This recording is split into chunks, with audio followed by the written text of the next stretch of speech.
Right, I'm here with Linda Burke, immediate past president of the Eastside Irish American Club, but more importantly, an expert on whiskey, and especially Irish whiskey. Linda, what do you have for us today? Well, every day I've been doing seminars out here at the festival, and we start off with talking about how whiskey came to be. The Irish monks traveled in Europe in the 6th century, and while they were there, they learned how to distill perfume.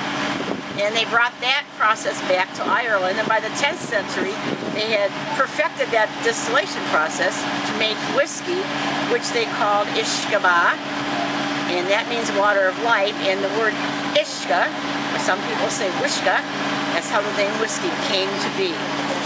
And all the Irish whiskey, to be called Irish whiskey, has several things that was passed in 1980 to be Irish whiskey. It's a law in Ireland. It has to be made with some barley in it. It has to have yeast. It has to be in pot stills. It has to be made in Ireland.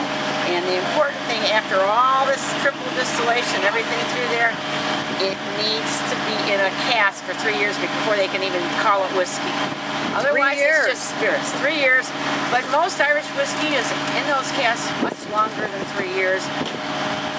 The longer it's in there, the better it tastes, and most of them are 10, 12, 15 years.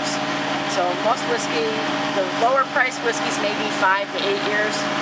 The rest of them will be a lot longer in there. And some Irish whiskeys are even distilled 5 times. That would be Middleton and Redbreast. They distill them more, so everybody likes that. And now when they're making the Irish whiskey in the pot stills, if they just use malted barley, that's called just the one still, they don't put any other grains in it, they just use malted barley. And that is just, they call that just malt liquor. And then they have a pure pot still, which they mix malted barley and unmalted barley together in that still.